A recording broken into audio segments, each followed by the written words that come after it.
Di chapter 11 sampai chapter 20 kali ini, Xu Jingming akan kembali mencetak prestasi yang lebih mengejutkan, memecahkan rekor yang sulit dipercaya, dan membuka jalan menuju masa depan yang lebih besar. Langsung saja kita lanjut ke ceritanya. Setelah menunjukkan bakat luar biasa sebagai pengguna elemen petir, nama Xu Jingming menjadi terkenal di seluruh negeri. Tiga universitas superpower ternama bahkan mengirim perwakilan khusus untuk merekrutnya. Masing-masing menawarkan berbagai fasilitas dan sumber daya terbaik. Namun setelah mempertimbangkan semuanya dengan matang, Xu Jingming akhirnya memilih Universitas Superpower Modu, universitas bergengsi yang dikenal sebagai tempat lahir banyak pengguna elemen petir kuat. Beberapa hari kemudian, surat penerimaan resmi tiba. Hari keberangkatan pun datang. Xu Jingming berangkat menuju kota Modu menggunakan kereta cepat G91 bersama paman, bibi, dan sepupunya yang ikut mengantarnya. Setibanya di kota Modu, ia langsung terkesima melihat kemegahan kota tersebut. Tidak lama kemudian, ia tiba di gerbang Universitas Modu yang megah dan dipenuhi mahasiswa berbakat dari berbagai daerah. Di sana, seorang dosen bernama Guru Zhang telah menunggunya. Setelah menyambutnya dengan ramah, Guru Zhang menyerahkan kartu mahasiswa dan mengantarnya menuju asrama. Dalam perjalanan, Guru Zhang menjelaskan berbagai informasi mengenai Fakultas Elemen Petir. Ia juga memperkenalkan 4 mentor terkuat yang membimbing mahasiswa di fakultas tersebut. Namun dari semuanya, Guru Zhang secara khusus merekomendasikan satu nama, Dekan Zentian, seorang ahli elemen petir legendaris yang memiliki reputasi luar biasa di Universitas Modu. Mendengar hal itu, Xu Jingming segera memutuskan untuk menemui sang dekan. Sesampainya di kediaman Zentian, ia bertemu seorang senior tingkat 3 bernama Tan Mingyang. Keduanya mengobrol santai sambil menunggu izin masuk. Tak lama kemudian, pintu kediaman terbuka dan mereka dipersilakan masuk.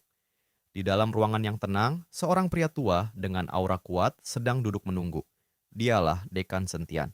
Tatapan tajamnya langsung tertuju pada Su Jingming. Aku sudah mendengar tentangmu. Tunjukkan ability milikmu. Su Jingming segera mengaktifkan kekuatannya. Kilatan petir mulai menyelimuti tubuhnya dan memenuhi ruangan dengan energi yang kuat. Melihat itu, mata Zentian sedikit membesar. Sebagai seseorang yang telah melihat banyak jenius sepanjang hidupnya, ia langsung menyadari keistimewaan yang dimiliki pemuda di hadapannya. Ability peringkat S semakin lama mengamati, semakin yakin Zentian bahwa potensi Xu Jingming sangat luar biasa. Namun ekspresinya segera berubah serius. Ia menjelaskan bahwa menjadi muridnya bukanlah hal yang mudah. Selama hidupnya, ia memiliki banyak teman sekaligus banyak musuh. Jika Xu Jingming menjadi muridnya, suatu hari ia mungkin akan ikut terseret ke dalam konflik tersebut. Jika musuhku menyerangmu suatu saat nanti, apakah kau masih bersedia menjadi muridku? Tanpa ragu sedikit pun, Xu Jingming menjawab dengan tegas. Saya bersedia, guru. Jawaban itu membuat Zentian tersenyum tipis. Keberanian seperti itu sangat jarang ia temui. Bagus, mulai hari ini kau resmi menjadi muridku. Mendengar kalimat tersebut, hati Xu Jingming dipenuhi kegembiraan. Ia akhirnya berhasil menjadi murid langsung seorang mentor legendaris. Zentian kemudian mengeluarkan 2 buku kuno dan menyerahkannya kepada Xu Jingming. Buku pertama berisi metode kultivasi tingkat tinggi bernama Extreme Ability Training Method. Sedangkan buku kedua merupakan teknik penempaan tubuh langka bernama Thunder Indestructible Body. Menurut Zentian, kedua teknik itu akan menjadi fondasi utama perkembangan kekuatan Xu Jingming di masa depan. Ia kemudian memerintahkan murid barunya untuk fokus menguasai Extreme Ability Training Method terlebih dahulu. Setelah berhasil menguasainya, barulah ia akan membantu membangun fondasi Thunder Indestructible Body.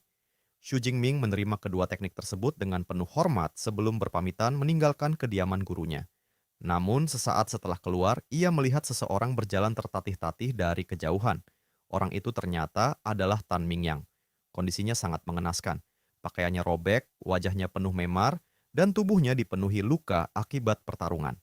Xu Jingming terkejut dan segera menanyakan apa yang terjadi. Tan Mingyang menjelaskan bahwa ia baru saja bertarung melawan senior Liu. Salah satu syarat untuk mendapatkan pengakuan dari Dekan Gentian adalah mengalahkan senior tersebut. Masalahnya, senior Liu bahkan hanya menggunakan 1/10 kekuatannya. Meski begitu, Tan Mingyang tetap kalah telak.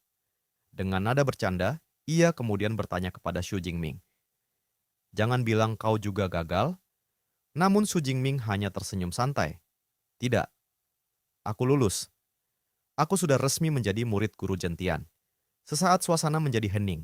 Mata Tan Mingyang langsung membelalak. Ia tidak percaya dengan apa yang baru saja didengarnya. Seorang mahasiswa baru langsung diterima sebagai murid pribadi Dekan Zhentian. Pada saat itulah Tan Mingyang menyadari bahwa jenius bernama Xu Jingming mungkin jauh lebih mengerikan daripada yang selama ini dibayangkan. 5 hari setelah mulai berkultivasi di bawah bimbingan Dekan Zhentian, Xu Jingming terus berlatih tanpa henti di ruang latihan khusus. Suatu hari, senior Liu dan Fubo tiba-tiba mendengar jeritan dari ruang latihan. Saat mereka datang, tubuh Xu Jingming telah diselimuti petir liar yang tidak terkendali. Bahkan ia sempat kehilangan kesadaran dan menyerang senior Liu. Untungnya, Dekan Zhentian segera menghentikannya. Zhentian menjelaskan bahwa efek tersebut berasal dari Essence Blood Thunder Tyrannosaurus yang telah diserap Xu Jingming.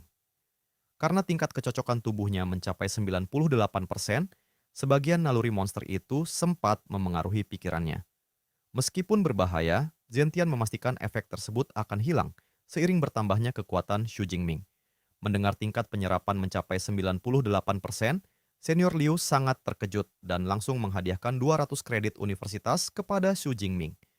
Setelah 5 hari berkultivasi tanpa istirahat, Xu Jingming akhirnya kembali ke asrama dan bertemu teman sekamarnya, Lie Wantao, pemuda ramah yang sangat cerewet. Tak lama kemudian, mereka pergi ke Aula Seni Beladiri Universitas Modu dan bertemu robot AI kampus bernama Eva. Di sana terdapat papan tantangan kekuatan yang mencatat hasil pengujian para pengguna kemampuan. Li Wantao mencoba lebih dulu, tetapi hasilnya sangat buruk hingga membuat para senior menertawakannya. Melihat itu, Xu Jingming memutuskan ikut mencoba. Ia berdiri di depan alat pengukur dan melayangkan satu pukulan. Boom! Angka di layar langsung melonjak hingga berhenti di angka mengejutkan. 4.589 kg. Seluruh aula langsung terdiam. Beberapa detik kemudian, Eva mengumumkan bahwa Xu Jingming telah memecahkan rekor kekuatan tinju yang sebelumnya bertahan cukup lama. Suasana aula pun meledak. Para mahasiswa tidak percaya seorang mahasiswa baru mampu mencatatkan kekuatan setinggi itu. Sebagai hadiah atas rekor tersebut, Xu Jingming memperoleh 400 kredit universitas. Dalam waktu singkat, namanya menjadi perbincangan hangat di seluruh kampus. Banyak mahasiswa mulai memperhatikannya. Malam harinya, Xu Jingming menguji perubahan fisiknya setelah menyerap Essence Blood Thunder Tyrannosaurus. Ia menekan sebuah pisau ke telapak tangannya. Namun kulitnya sama sekali tidak terluka. Saat tekanan ditambah, justru pisaunya yang patah menjadi dua. Xu Jingming akhirnya menyadari bahwa tubuhnya telah menjadi jauh lebih kuat dari sebelumnya. Meski namanya sedang ramai dibicarakan di forum kampus, Xu Jingming tidak terlalu peduli. Baginya, popularitas bukanlah tujuan. Yang ia inginkan hanyalah menjadi lebih kuat. Karena itu, ia segera pergi ke perpustakaan teknik tempur untuk mencari teknik elemen petir terbaik. Setelah mempelajari berbagai pilihan, ia akhirnya menemukan 4 teknik yang dianggap paling cocok untuk masa depannya. Dan tanpa disadari, perjalanan Xu Jingming menuju puncak kekuatan baru saja dimulai. Suatu hari, Li Wantao memberitahu Xu Jingming bahwa akan ada pertemuan mahasiswa baru. Saat memasukkannya ke grup mahasiswa, Li baru menyadari bahwa Jingming ternyata memiliki ability rank S, membuatnya terkejut. Keesokan harinya, saat acara berlangsung, seorang mahasiswa bernama Lei Zhou tiba-tiba menantang Xu Jingming untuk bertarung. Awalnya Jingming tidak tertarik. Namun, ketika Lei Zhou mengancam akan membuat usaha bibinya bermasalah, ekspresi Jingming langsung berubah dingin. Aura kuat meledak dari tubuhnya hingga membuat Lei Zhou merasa seperti sedang berhadapan dengan monster buas. Dengan tenang Jingming menerima tantangan tersebut. Pertarungan dijadwalkan 7 hari kemudian. Setelah itu, Jingming kembali berlatih bersama Dekan Zhentian dan senior Liu. Selama 1 minggu penuh, kekuatannya meningkat pesat hingga mencapai tier 1 mid-level. Hari pertandingan pun tiba. Di platform siaran nomor 3, banyak mahasiswa berkumpul untuk menyaksikan duel antara Lei Zhou dan Xu Jingming. Begitu pertandingan dimulai, Lei Zhou langsung menyerang menggunakan kekuatan elemen api. Namun seluruh serangannya berhasil ditahan oleh Jingming. Bang! Satu hantaman tombak langsung membuat Lei Zhou terlempar ke pinggir arena. Seluruh penonton terkejut. Mereka tidak menyangka Lei Zhou akan tertekan sejak awal. Merasa tidak terima, Lei Zhou segera menelan Blood Fury Pill. Boom! Aura apinya langsung meningkat drastis. Namun kali ini Jingming juga mengeluarkan kekuatan petirnya. Kilatan petir biru menyelimuti tubuhnya dan membuat seluruh arena gempar. Ini pertama kalinya banyak mahasiswa melihat kemampuan petir miliknya. Pertarungan kembali berlangsung sengit. Api dan petir saling bertabrakan di tengah arena. Namun semakin lama, Lei Zhou semakin terdesak. Xu Jingming bahkan mulai mempermainkannya. Saat Lei Zhou lengah, Jingming membentuk tombak petir dan melemparkannya. Bang! Serangan itu menghantam lengan kanan Lei Zhou hingga membuatnya terluka parah. Belum sempat pulih, Jingming kembali mengeluarkan teknik berikutnya. Thunder Prison. Boom! Pilar-pilar petir muncul dari segala arah dan membentuk penjara raksasa yang mengurung Lei Zhou.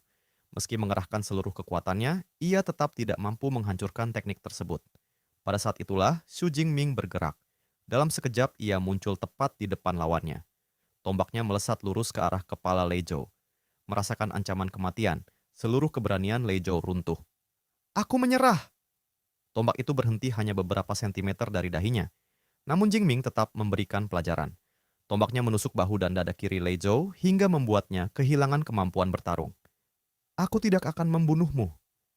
Tapi ini balasan karena berani mengancam bibiku. Lei Zhou langsung terdiam dan menundukkan kepala. Tak lama kemudian, Guru Zhou Yun mengumumkan hasil pertandingan. Pemenangnya, Xu Jingming. Sorak-sorai langsung menggema di seluruh arena. Para mahasiswa akhirnya menyadari bahwa mahasiswa baru rang S ini jauh lebih mengerikan daripada rumor yang beredar. Selain memperoleh kemenangan mutlak, Jingming juga mendapatkan seluruh kredit taruhan dari Lei Zhou. Setelah pertandingan berakhir, Li Wantao mengajak Jingming merayakan kemenangan. Namun seperti biasa, Jingming lebih memilih kembali berlatih. Bahkan setelah mengalahkan lawan kuat dan membuat seluruh kampus gempar, satu-satunya hal yang ada di pikirannya tetap sama, menjadi lebih kuat. Setelah pertandingan melawan Lei Zhou berakhir, Xu Jingming, Li Wantao pergi ke pusat kota akademi untuk merayakan kemenangan.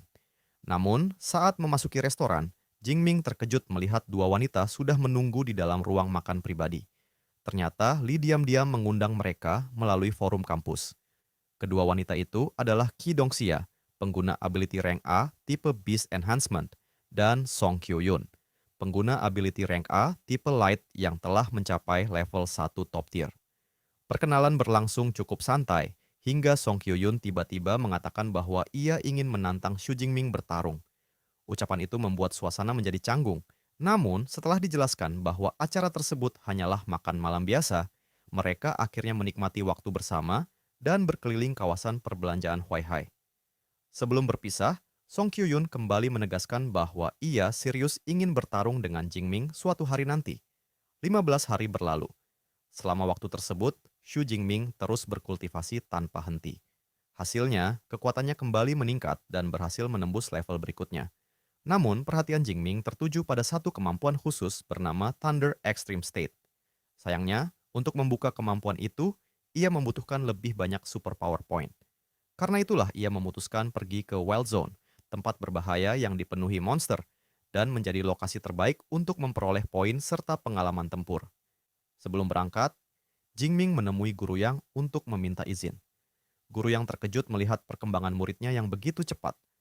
Bahkan, Senior Liu mengakui bahwa kecepatan peningkatan Jingming benar-benar tidak masuk akal. Sebelum memberikan izin, Guru Yang mengajak Jingming melakukan sparring dengan Senior Liu. Pertarungan berlangsung sengit. Petir dan energi spiritual memenuhi arena saat keduanya saling bertukar serangan. Meskipun mampu bertahan hampir 20 menit, Jingming akhirnya kehabisan energi dan mengakui kekalahannya. Meski begitu, Guru Yang sangat puas dengan perkembangannya. Setelah sparring berakhir, Guru Yang memberikan buah spiritual Qingling yang mampu mempercepat pemulihan stamina. Kemudian Jingming menyampaikan niatnya untuk memasuki Wild Zone selama lebih dari 1 bulan. Setelah mempertimbangkan dengan matang, Guru Yang akhirnya mengizinkan. Namun sebelum muridnya pergi, ia memberikan sebuah hadiah. Sebuah tombak baru dengan ukiran petir yang jauh lebih kuat dibandingkan tombak rang E milik Jingming sebelumnya. Jingming menerima hadiah tersebut dengan penuh hormat sebelum kembali ke asrama. Setelah memilih beberapa misi kampus yang berkaitan dengan Wild Zone, ia segera berangkat meninggalkan Universitas Modu. Beberapa hari kemudian, setelah menempuh perjalanan panjang, Jingming tiba di base logistik Yuanshui, salah satu pusat aktivitas terbesar bagi para petualang dan pemburu monster. Saat mendaftarkan diri sebagai petualang, staf resepsionis langsung terkejut mengetahui bahwa ia berasal dari Universitas Modu. Tidak lama kemudian, keramaian muncul di aula. Banyak orang berteriak saat seorang wanita terkenal bernama Jiang Chuxuan memasuki gedung. Namun perhatian Jingming segera teralihkan ketika seorang pria bernama Zhao Chanlin mendekatinya. Pria itu menawarkan berbagai potion dengan harga yang sangat murah.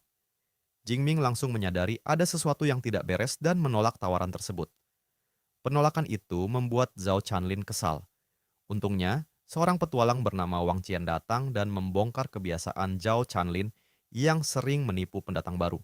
Merasa dipermalukan, Zhao Chanlin pergi sambil mengancam Jingming. Wang Qian segera memperingatkan agar ia tidak keluar dari base logistik untuk sementara waktu karena Zhao Chanlin dikenal sangat pendendam. Namun Jingming tidak terlalu memedulikannya. Tak lama kemudian, ia tetap berjalan menuju gerbang keluar. Seperti yang diduga, Zhao Chanlin dan beberapa rekannya sudah menunggu di luar. Dengan senyum dingin, mereka berniat memberi pelajaran kepada pendatang baru tersebut. Namun yang terjadi justru sebaliknya. Whoosh! Tubuh Jingming menghilang dari tempatnya berdiri. Sebelum Zhao Chanlin sempat bereaksi, sebuah pukulan telah menghantam perutnya. Bang! Tubuhnya langsung terangkat ke udara. Serangan berikutnya datang tanpa henti. Dalam hitungan detik, seluruh pertahanan Zhao Chanlin hancur dan tubuhnya terpental puluhan meter sebelum jatuh menghantam tanah. Semua orang yang menyaksikan kejadian itu langsung terdiam. Bahkan Wang Qian tidak dapat menyembunyikan keterkejutannya. Seorang petualang berpengalaman dikalahkan hanya dalam beberapa detik. Sementara Zhao Chanlin terkapar di tanah, Xu Jingming berdiri tenang seolah tidak terjadi apa-apa. Pada saat itulah semua orang menyadari satu hal. Pemuda dari Universitas Modu ini bukanlah pendatang baru biasa, melainkan seorang monster sejati yang baru saja memasuki Wild Zone. Setelah mengalahkan Zhao Chanlin hanya dengan satu pukulan di luar base logistik Yuan Shui, nama Xu Jingming mulai menjadi bahan pembicaraan para petualang. Banyak orang tidak percaya seorang pemuda bisa menjatuhkan petualang berpengalaman dengan begitu mudah. Namun Jingming sama sekali tidak peduli. Ia segera memasuki Wild Zone dan menuju kota Pingan, sebuah kota tua yang telah lama ditinggalkan sejak era bencana. Sesampainya di sana, ia langsung menemukan seekor Shadow Katyr, dua yang bersembunyi di antara reruntuhan. Berbeda dari sebelumnya, kali ini Jingming tidak berniat menyembunyikan kekuatannya. Aura petir yang mengerikan meledak dari tubuhnya hingga membuat monster tersebut gemetar ketakutan. Whoosh! Dalam satu serangan, Shadow Cat langsung terbunuh. Sejak saat itu, Jingming mulai berburu tanpa henti. Hari demi hari berlalu. Monster demi monster tumbang di bawah tombak dan petir miliknya. Sebulan kemudian, sekelompok petualang memasuki kota Pingan dan merasa ada sesuatu yang aneh. Biasanya kota itu dipenuhi fierce beast, tetapi sekarang hampir tidak ada monster yang terlihat. Saat mereka masih kebingungan, seekor Armblade Tiger tiba-tiba muncul dari reruntuhan. Namun, sebelum mereka sempat bertarung, krak! Petir raksasa turun dari langit. Boom! Armblade Tiger langsung tewas di tempat. Para petualang terkejut dan segera melihat ke arah sumber serangan. Di atas sebuah gedung tinggi berdiri Xu Jingming dengan tombak di tangannya. Setelah 1 bulan berburu, hampir seluruh fierce beast di sekitar kota Ping'an telah dibersihkan olehnya. Merasa hasil buruannya sudah cukup, Jingming memutuskan kembali ke base logistik Yuan Shui. Setibanya di sana, ia langsung menuju pusat transaksi material. Saat membuka tasnya, resepsionis langsung tercengang. Di dalamnya terdapat ratusan kilogram material monster berkualitas tinggi. Karena jumlahnya terlalu banyak, pihak base logistik bahkan memanggil manajer Zhao Yi untuk menangani transaksi tersebut secara langsung. Setelah proses penilaian selesai, hasil akhirnya membuat seluruh ruangan terdiam. Xu Jingming telah memburu 89 Fierce Beast Tier 2 Top Tier, 107 Tier 2 Mid Tier, dan 221 Tier 2 Low Tier. Jumlah itu bahkan sulit dicapai oleh tim elit yang terdiri dari banyak orang. Sebagai bentuk penghargaan, Zhao Yi memberikan Platinum Membership Card yang memberikan berbagai fasilitas khusus dan diskon transaksi.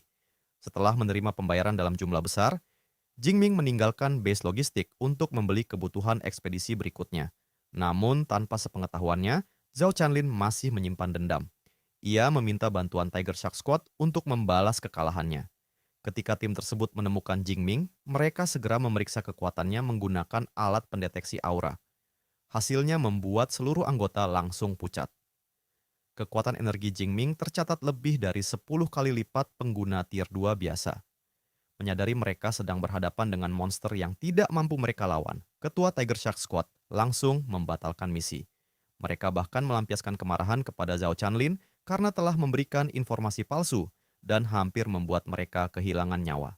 Tak lama kemudian, kabar tersebut sampai ke Zhao Yi.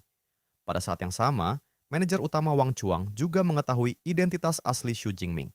Setelah memeriksa data lengkapnya, Wang Chuang langsung terkejut. Xu Jingming bukan hanya mahasiswa rang S Universitas Modu, tetapi juga murid langsung Dekan Yang, salah satu tokoh paling berpengaruh di universitas tersebut. Menyadari bahwa mereka hampir menyinggung sosok yang sangat penting, Wang Chuang segera mengambil tindakan. Zhao Chanlin dihukum berat karena menyalahgunakan fasilitas base logistik untuk urusan pribadi. Sementara Zhao Yi juga menerima hukuman karena lalai menjalankan tanggung jawabnya. Keesokan harinya, Wang Chuang bahkan menunggu langsung di depan gedung utama base logistik Yuan Shui. Pemandangan itu membuat banyak petualang kebingungan. Mereka tidak mengerti siapa orang penting yang sedang ditunggu oleh manajer utama. Beberapa jam kemudian, Xu Jingming akhirnya datang. Begitu melihatnya, Wang Chuang langsung menyambutnya secara pribadi. Seluruh petualang yang berada di sana langsung tercengang. Di hadapan semua orang, Wang Chuang meminta maaf atas masalah yang disebabkan Zhao Chanlin dan memastikan bahwa seluruh pihak yang terlibat telah dihukum. Sebagai bentuk kompensasi dan tanda persahabatan, ia memberikan Black Gold Membership Card, kartu keanggotaan tertinggi di base logistik Yuan Shui. Tak hanya itu, Wang Chuang juga menghadiahkan sebuah space ring berkapasitas 1 meter kubik yang dapat digunakan untuk menyimpan perlengkapan maupun hasil buruan. Xu Jingming menerima hadiah tersebut dengan tenang, sementara para petualang yang menyaksikan hanya bisa terdiam. Kini mereka akhirnya mengerti.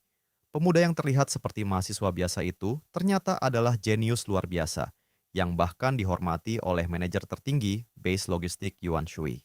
Dan perjalanan Xu Jingming di Wild Zone masih jauh dari kata selesai. Lalu, bagaimana kelanjutan perjalanan Xu Jingming setelah ini?